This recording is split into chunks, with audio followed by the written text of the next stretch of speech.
Good morning students, welcome to environment class standard 4. Today we will going to our next chapter 24 home and abroad. तो home and abroad होता क्या है? home मतलब हमारा home town जहाँ पे हम रहते हैं. होम का मतलब ये नहीं होता है कि सिर्फ हमारा घर. होम मतलब जैसे ये हमारी कंट्री है, हम कहाँ पे रहते हैं, तो हम अहमदाबाद में रहते हैं. अहमदाबाद में भी एरिया जैसे भोपाल एरिया, भोपाल कहाँ पे आया है? अहमदाबाद में. अहमदाबाद कहाँ पे आया है? गुजरात में. एंड गुजरात कहाँ पे है? तो वो इंडिया में. हमारी कंट्री कौन सी है? इंडिया. तो ये जो है इंडिया वो हमारा होम टाउन है. ओके, कि ये हम इंडियन है. Okay. And then abroad. Abroad मतलब होता है कि आउट ऑफ कंट्री. हम और कोई कंट्री में जाते हैं रहने के लिए या फिर घूमने के लिए, तो वो होता है एब्रॉड. ओके, वो आउट ऑफ इंडिया. ओके, तो ये सिंपल सा है कि होम एंड एब्रॉड का मतलब क्या है? होम मतलब हमारा घर, हमारा टाउन, हमारी country. And abroad that means out of India. तो यहाँ पे एक स्टोरी स्टार्ट होती है. स्टोरी के रिलेटेड है, बट क्या है कि यहाँ पे हम बहुत सारी चीजें सीखेंगे.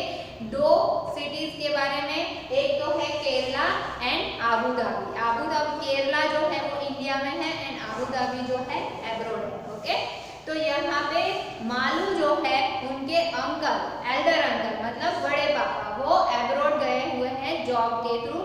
और एब्रॉड मतलब वो कहाँ पे रह रहे हैं? आबू धाबी में. तो आबू धाबी कहाँ पे आया है? तो Abu Dhabi is the capital of U, मैंने यहाँ पे लिख के रखा है UAE. Abroad is the capital of UAE. UAE मतलब United Arab Emirates. United Arab Emirates. जैसे हम यूएसए है ना, वो यूएसए का भी फुल फॉर्म है, वैसे यूएई का भी फुल फॉर्म है. तो ये अरब कंट्री है एंड अरब कंट्री में आबू धाबी जो है वो कैपिटल है. हमारा इंडिया का कैपिटल कौन क्या है? तो हमारा इंडिया का कैपिटल दिल्ली है ना. वैसे ही ये यूएई का कैपिटल है आबू धाबी. आबू धाबी नाम आपने बहुत सारे टाइम सुना होगा क्योंकि आबू धाबी में क्रिकेट का बड़ा सा स्टेडियम है एंड मैक्सिमम क्रिकेट की मैचेस आबू धाबी में होती है.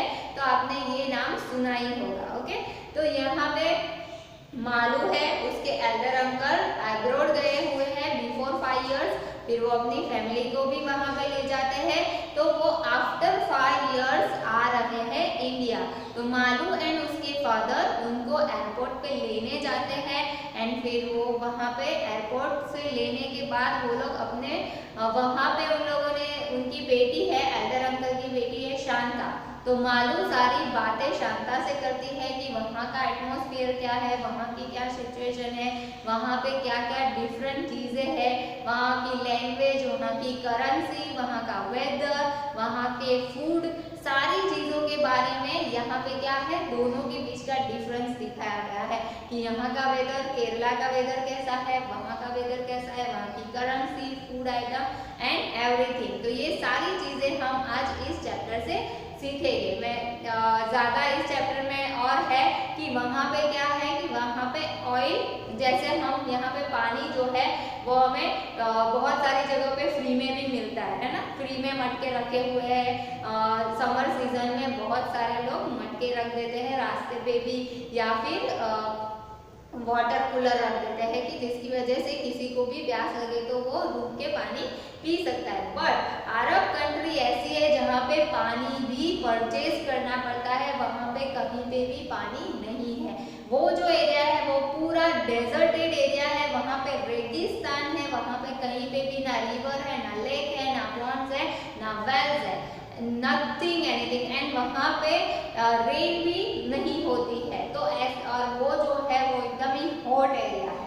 जो अरब कंट्रीज जो है वो एकदम ही हॉट एरिया है. वहाँ पे कुछ भी नहीं है. वाटर्स के रिलेटेड कुछ भी नहीं. मतलब वो लोग सबसे ज़्यादा पैसे पानी परचेज करने में उनको करना पड़ता है. वाटर वहाँ पे मिलता ही नहीं. जैसे हम पेट्रोल फिल कराने जाते हैं वैसे ही उनको उसी तरह से वाटर मिलता है. मतलब वहाँ पे वाटर की बहुत ही वैल्यू है. वाटर वो लोग वेस्ट करते नहीं क्योंकि उनको, जैसे हम पेट्रोल के पैसे इतने सारे देते हैं ना, वैसे वो लोग पानी के लिए, वाटर के लिए इतने सारे पैसे पे करने पड़ते हैं उनको कि जैसे सिंपल सी बॉटल हमारे यहाँ इतनी छोटी बॉटल 20 रुपीज़ की आती है, वहाँ पे वही छोटी सी बॉटल 100 and 200 रुपीज़ की आती है, क्योंकि वहाँ पे पानी बहुत ही महंगा है, ओके, कॉस्टली है। जबकि वहाँ पे ऑयल, डीजल, गैस जो भी है वो बहुत सारा है एंड वो उनको मतलब जिस प्राइस में हमें पानी मिलता है उस प्राइस में वहाँ पे ऑयल एंड पेट्रोल मिलता है, बहुत ही कम प्राइस में। और यहाँ पे अदर कंट्रीज में पेट्रोल एंड डीजल कहाँ से आता है, तो अरब कंट्रीज से आता है एंड पानी उनको यहाँ से परचेज करना पड़ता है, तो वो ऑल्टरनेट हो जाता है, ओके। तो हमारे यहाँ जितना महंगा पेट्रोल है वहाँ पे उतना महंगा वाटर है, ओके। हमारे यहाँ जितना सस्ता वाटर है उतना वहाँ पे सस्ता क्या है, तो ऑयल एंड पेट्रोल। ऑयल मतलब पूरा सब आ जाता है उसमें, ओके, डीजल, पेट्रोल, सीएनजी, वो सारी चीजें आ जाती है। और वो वहाँ पे कहाँ से मिलता है, तो डीप डाउन अर्थ में ये सारी चीजें खोद के निकाली जाती है, ऑयल निकलता है, क्रूड ऑयल कहते हैं उसे। तो क्रूड ऑयल को बहुत सारी प्रोसेस के बाद वो फिर हमें प्रॉपर ऑयल मिलता है, ओके। चलो मैं स्टेप बाय स्टेप पहले ये बता देती हूँ, देन हम चैप्टर रीड करना स्टार्ट करेंगे, ओके।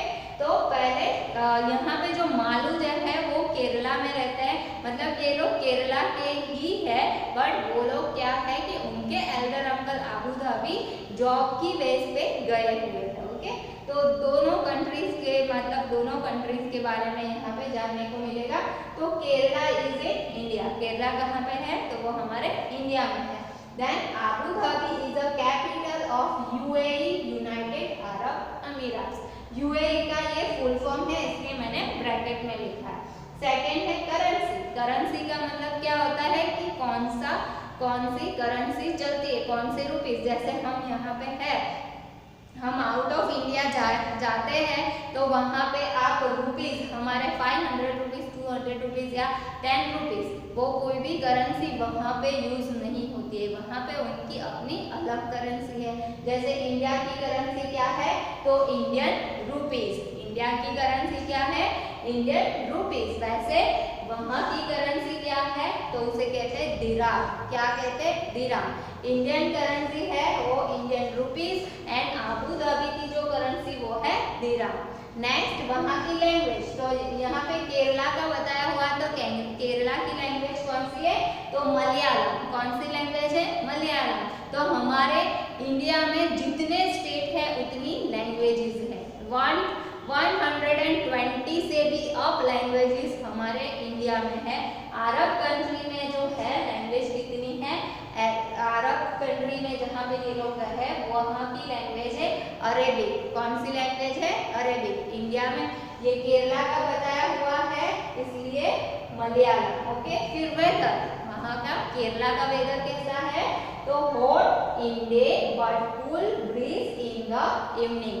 दिन के टाइम जैसे हमारे यहाँ पे भी अभी ऐसा ही है ना, कि अभी विंटर सीजन चल रही है। हमारे यहाँ तो प्रॉपर सीजन होती है कि 4 मंथ्स रेनी सीजन होती है, 4 मंथ समर होता है एंड 4 मंथ विंटर सीजन होती है। बट अरब कंट्री में एक ही सीजन होती है, वो है एवरी टाइम हॉटनेस, ओके। वहाँ पे जैसे मैं सिंपल सा एग्जाम्पल दूँ कि अभी मई जैसे अप्रैल में स्टार्ट होगा, यहाँ पर अहमदाबाद में सबसे ज़्यादा गर्मी लगती है ना, और वो कितनी होती है 44, 45 टेम्परेचर, तो उसमें हमें इतनी गर्मी लगती है। तो अरब कंट्री जो है अबू धाबी है, दुबई जो है, वहाँ पे नॉर्मल टेम्परेचर होता है 50 डिग्री से अप।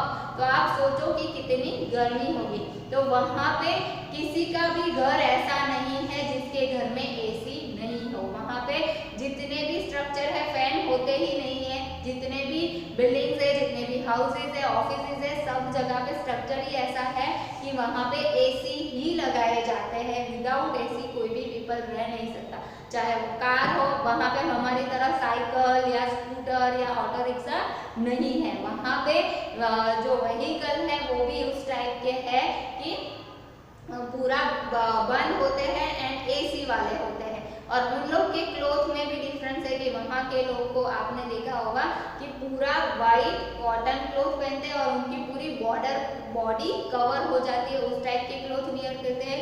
सिर भी पूरा यहाँ पे आपने देखा होगा कि चेक्स वाला रुमाल बांधा हुआ होता है एंड ऐसे, तो वो वाले क्लोथ पहनते हैं जिसकी वजह से हेड भी कवर हो जाता है एंड उनके पूरी बॉडी भी कवर हो जाती है, क्योंकि थोड़ा सा भी बाहर निकलते हैं तो सनलाइट इतनी तेज होती है कि आपकी स्किन बर्न हो जाती है, इतनी वहाँ पे गर्मी है। जबकि हमारे यहाँ, ये सिर्फ केरला की बात हो रही है, केरला की, ओके। फिर आप यही सोचोगे कि इंडिया में मलयालम लैंग्वेज थोड़ी है, बट मैंने यहाँ पे केरला लिखा हुआ है, तो ये केरला की बात हो रही है। तो डिफरेंट, हमारे यहाँ डिफरेंट स्टेट में डिफरेंट वेदर चलता है ना।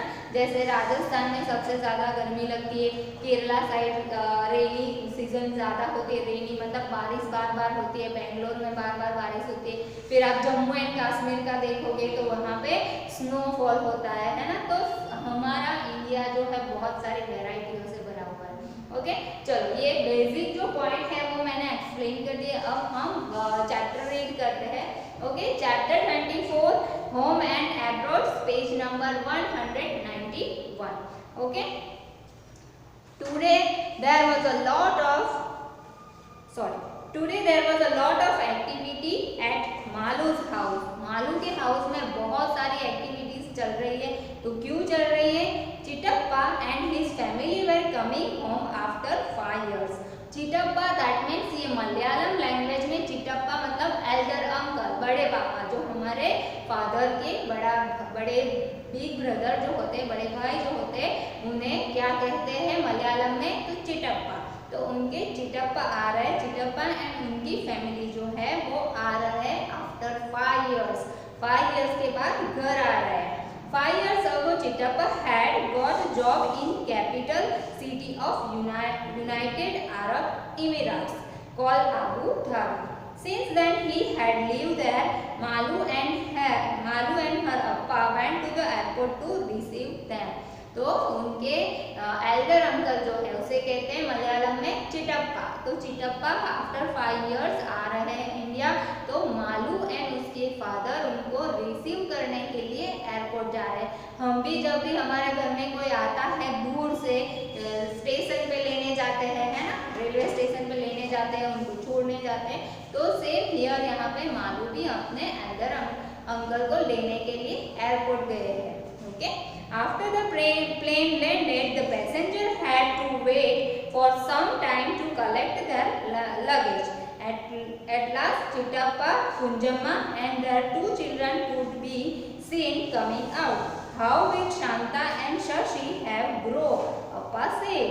मतलब अब प्लेन लैंडिंग होने के बाद ऐसा नहीं कि जैसे रेलवे स्टेशन हो या बस स्टेशन हो, वहाँ पे क्या है कि हम अपना लगेज हमारे पास ही होता है, हमारा लगेज लेके हम सीधा सीधा उतर के फटाफट घर निकल जाते हैं। बट एयरपोर्ट पे ऐसा नहीं होता है। एयरपोर्ट में क्या होता है कि हमारा लगेज हमारे पास नहीं होता है, वो लगेज जो होता है वो दूसरी एक कंपार्टमेंट होता है, वहाँ पे होता है। तो वो आफ्टर हम पहुँच जाने के बाद, एयरपोर्ट पहुँच जाने के बाद लगेज कलेक्ट करने के लिए थोड़ा टाइम लग जाता है।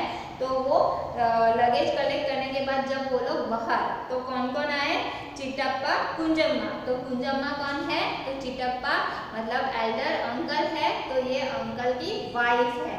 तो बड़ी मम्मी, हम क्या कहते हैं? बड़ी मम्मी, है ना, बड़े पापा एंड बड़ी मम्मी। तो बड़े पापा को कहते हैं चिटप्पा एंड बड़ी मम्मी होती है कुंजम्मा, ओके। और उनके 2 चिल्ड्रन है, एक शांता एंड शशि। तो उन सबको एयरपोर्ट से बाहर निकलते हुए जब अप्पा ने देखा, किसके अप्पा ने? मालू के अप्पा ने देखा, तो उन्होंने बोला कि अरे ये तो बहुत बड़े हो गए हैं, तो हम भी बहुत टाइम के बाद मिलते हैं किसी से, तो हमें लगता है कि देखो ये उनकी बॉडी में उनके सब चेंजेस हमें लगते हैं कि ये तो बड़े हो गए, छोटे होते हैं तो 5 years हो गए तो बड़े तो हो ही जाएंगे ना, तो बड़े हो लग रहे थे। Soon they managed suitcase and bags were fitted into the taxi and everyone was on the way to Malu's house. तो फिर सारा लगेज टैक्सी में डाल के सब लोग घर के लिए निकल गए। Santa, you must be very tired after your long journey. Appa told he that Abu Dhabi is far off India, said Malu. तो मालू शांता से कहती है कि तू थक गई होगी क्योंकि आबू धाबी तो कितना दूर है। अप्पा बोल रहे थे कि आबू धाबी बहुत ही दूर है, तो इतनी लॉन्ग जर्नी करके आप आए हो तो थक गए होगे।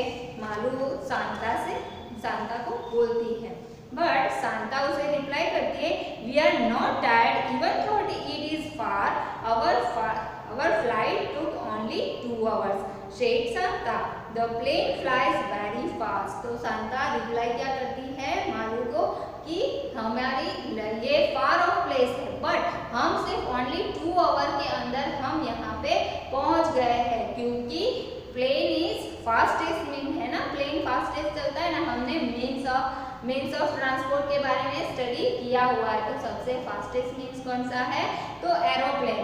तो इतनी फार ऑफ प्लेस, इतना फार है आबू धाबी, फिर भी वो लोग ओनली 2 hour में यहाँ तक पहुँच गए हैं। तो मालू जो है वो एकदम सरप्राइज्ड हो जाती है। Malu was surprised, she remembered that when she had gone on a school trip to Chennai, they had spent almost 12 hours in the train. तो मालू सरप्राइज हो जाती है कि आप लोग एब्रॉड से, आउट ऑफ कंट्री से सिर्फ 2 hour में पहुंच गए। तो वो अपनी स्कूल ट्रिप के बारे में सोचती है कि जब हम चेन्नई गए थे ट्रेन से तो हमें ऑलमोस्ट 12 hour लग गए थे। 12 hour मतलब पूरा दिन चला गया था, और आप लोग एब्रॉड से सिर्फ 2 hour में आ गए, तो वो एकदम सरप्राइज हो गई। Then and on the map Kochi and Chennai seemed quite near.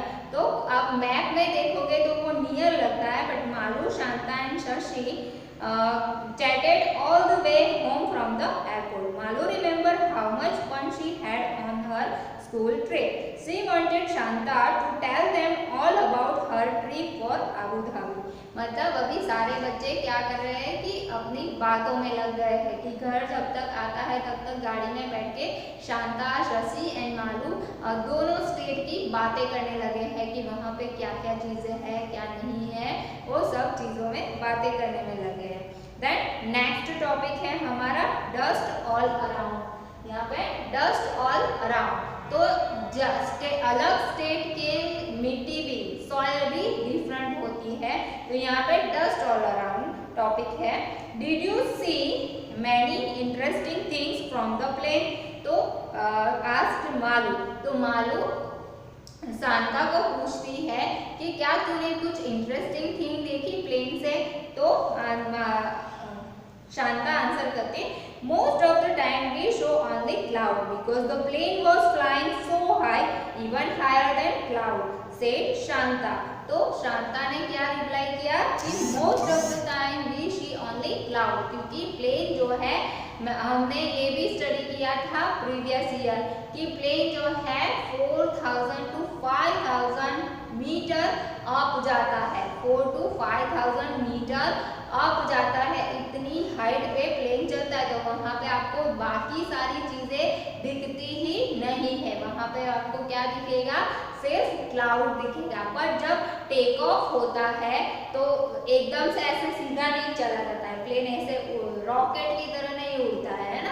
Plane धीरे धीरे धीरे मतलब ऐसे होता है, धीरे धीरे धीरे धीरे फिर ऊपर जाता है। तो जब स्टार्टिंग टेक ऑफ टाइम होता है एंड लैंडिंग टाइम होता है, उस टाइम हमें आजू बाजू के एरिया सारे दिखते हैं एंड वहाँ की सारी ऊपर से हमें देखेंगे ना, तो ऊपर से जैसे जैसे प्लेन ऊपर जाता जाएगा वो जो है डिसअपीयर होता जाएगा। नीचे की सारा अर्थ जो है हमें एकदम बड़ी बड़ी चीज मतलब बहुत सारा दिखने को मिलेगा। तो वैसे ही वो बोल रही थी कि मुझे तो क्लाउड ही दिख रहे थे, but before it went so high we could see that we were flying over sandy area। मतलब sandy area मतलब रेत वाले एरिया। अरब अमीरात जो कंट्री है वो एकदम डेजर्ट एरिया है। कैसा एरिया है? डेजर्ट एरिया है। तो सैंडी मतलब रेत वाला एरिया है।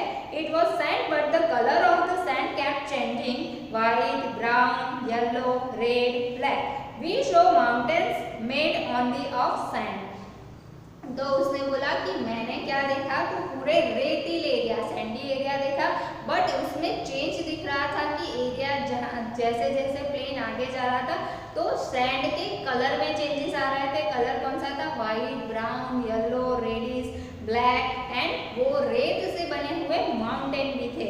दे आर कॉल्ड सैंड ड्यून्स। तो उसे क्या कहते हैं, रेत से बने हुए माउंटेन्स को सैंड ड्यून्स कहते हैं। तो sand dunes means mountain made up of a sand. Okay, mountain sand से बने हुए माउंटेन्स को क्या कहते हैं, तो sand dunes. Okay, I have seen sand only at the sea shore. तो मालू अपना बताते हैं कि मैंने तो सैंड सिर्फ सी शोर के पास देखी है, मतलब हम जब दरिया किनारे पे जाते हैं तो वहाँ पे जो रेत होती है वो होती है सैंड। तो वो तो हमारे यहाँ तो कहाँ पे है, तो सी के किनारे पे है, बट यहाँ पे तो पूरा एरिया ही ऐसा है एब्रोड में। Then you should come to visit us, said Chittappa. Chittappa उनको क्या कहते हैं कि तुम भी चलना हमारे साथ। Then countries around Abu Dhabi are located in a desert area. तो कंट्री अराउंड क्या जो भी एरिया है वो कैसा है, तो डेजर्टेड एरिया है। Even if one drives a little way from the city, one can see miles and miles of sand. No trees, no greenery, just sand. तो वहाँ पे क्या है, कोई ट्रीज भी नहीं है, ग्रीनरी भी नहीं है, क्या है, सिर्फ सैंड है। I used to dream of the thick greenery and cool water around our home in Kerala, said Kunjamma. तो कुंजम्मा मतलब उनकी बड़ी मम्मी जो है वो बोल रही है कि मैंने तो कितने दिनों के बाद, मतलब मैं थक गई थी ये चीज देखने के लिए, ग्रीनरी देखने के लिए। जैसे केरला जो है वो एकदम ही ग्रीनरी से भरी हुई सिटी है, वहाँ पे ज़्यादा वाटरी एरिया है, रिवर्स ज़्यादा है, तो उसके किनारे पे कोकोनट ट्री के इतने सारे, इतना अच्छा सा रिवर बैंक जो होती है, बहुत ही अच्छे से ग्रीनरी है। तो कुंजम्मा मतलब उनकी बड़ी मम्मी बोल रहे हैं, I am so happy to see all this after such a long time. मतलब इतने 5 इयर्स के बाद ये सारी चीज़ें देखने के बाद मुझे बहुत ही अच्छा फील हो रहा है। The children have almost forgotted how it feel when it rain. तो बच्चे भी भूल गए हैं कि बारिश कैसी होती है, रेनी सीजन कैसी होती है, क्योंकि आबू धाबी में जो है वो रेन होती ही नहीं है। तो you know it almost never rain in the desert area, said Chittappa. कि आपको पता है कि नेवर रेन, वहाँ पे कभी रेन नहीं होता है, क्या आपको ये पता है? Water is really very precious over there. No rain, no rivers, no lake, no ponds. Even below the ground there is a no water. तो हम लोग जैसे वहाँ पे क्या है, रेन भी नहीं है, no lake, no river, no pond, no wells, कुछ भी नहीं है। इवन जब डग करते हैं, जैसे हम वेल जो होते हैं या फिर बोरवेल बनाते हैं, कि कभी कभी पानी की शॉर्टेज हो जाती है तो एरिया वाले सब मिलके क्या करते हैं, बोरवेल करते हैं। तो बोरवेल मतलब 100 मीटर या 200 metre deep down the earth में से पानी निकलता है, यहाँ पे है ना, हम लोग करते हैं बोरवेल, तो उससे क्या हमारी वाटर की प्रॉब्लम सॉल्व हो जाती है। बट वहाँ पे तो डीप डाउन में डग करने के बाद भी वाटर नहीं मिलता है। Even below the ground there is a no water, but एडेड शाही बताती है there is a lot of oil under the sandy soil. वहाँ पे क्या करते हैं, जब एकदम जैसे हम बोरवेल के लिए 100 मीटर या 200 मीटर तक डग करते हैं, तो वहाँ पे जब वो लोग डग करते हैं तो वहाँ पे पानी की जगह क्या निकलता है, ऑयल निकलता है। क्या निकलता है, ऑयल निकलता है। So petrol is easily available in this country. तो पेट्रोल एकदम इजीली अवेलेबल है इस कंट्री में। Okay, easily available in this country. In fact petrol is cheaper than water, said Chittappa. चिटप्पा कहते हैं, जैसे मैंने आपको पहले ही बताया स्टार्टिंग में कि पानी से भी चीपेस्ट मतलब सस्ता है वहाँ पे oil. By this time the taxi has reached Malu's house. Santa and Shashi were surprised to see so many fruits trees, coconut, banana, junk fruit, papaya, betel nut, so many kind of trees. Shashi said, we used to see only one kind of tree, that the date palms, because it is the only one that can grow in the desert. The date is a most common fruit. तो यहाँ पे जैसे वो लोग अपने घर पहुँच जाते हैं, टैक्सी से उतरते हैं, वहाँ पे वो क्या देखते हैं, बहुत सारे trees, like coconut trees, banyan tree, jack fruit मतलब कटहल, आप लोग कटहल बोलते हैं, ओके। तो जंक फ्रूट, फिर papaya and betel nut, betel nut मतलब सुपारी। वो इतने सारे ट्रीज जब शशि देखता है तो वो बोलता है कि हमने तो वहाँ पे सिर्फ एक ही ट्री देखा, और वो ट्री कौन सा था, तो डेट पाम्स मतलब खजूर, जिसे हम कहते हैं खजूर। तो डेट पाम्स का ही ट्री वहाँ पे होता है, क्योंकि डेट पाम्स के ट्रीज को ज़्यादा पानी की ज़रूरत नहीं होती है, इसलिए वहाँ पे सबसे ज़्यादा डेट पाम्स है। एंड वो ही एक ही फ्रूट वहाँ पे ज़्यादा दिखाई देता है, एक ही ट्री वहाँ पे ज़्यादा दिखाई देता है, बाकी सारी चीज़ें उनको आउट ऑफ कंट्री से परचेज करनी पड़ती है। तो यहाँ पे डेट्स जो वहाँ के इंडिया के डेट्स एंड वहाँ के डेट्स में बहुत ही डिफरेंस है। वहाँ के डेट्स अगर आपने खाए हैं ना तो एकदम ही सॉफ्ट एंड एकदम ही स्वीट होता है, यहाँ के डेट्स से वहाँ के डेट्स बहुत ही अच्छे होते हैं। तो वो उनकी वैरायटी है, वहाँ पे एक ही फ्रूट है मिलता है, एंड एक ही फ्रूट जो है वो वहाँ पे ग्रो होता है, वो होता है डेट पाम्स। इंडिया में तो एवरीथिंग इज पॉसिबल है, बहुत डिफरेंट टाइप के फ्रूट्स भी, वेजिटेबल्स भी, बहुत सारी चीज़ें यहाँ पे ग्रो होती है, ओके। तो आज का ये चैप्टर मैं यहीं पे स्टॉप कर रही हूँ, नेक्स्ट पीरियड में अभी और भी बाकी है, वो हम नेक्स्ट पीरियड में कंटिन्यू करेंगे, ओके। देखो यहाँ ये जो मैंने लिख के रखा है वो आपके नॉलेज के लिए भी है, एंड ये चीज़ जो है वो मैं आपको ये वर्कशीट में भी पूछ सकती हूँ, इसलिए ये लिखना ज़रूरी है, ओके। तो आपकी नोटबुक में प्रॉपरली राइट डाउन कर लेना। इस चैप्टर से हम बहुत ही अच्छी अच्छी चीज़ें सीखेंगे, नेक्स्ट पीरियड में यही चैप्टर कंटिन्यू करेंगे। So thank you so much.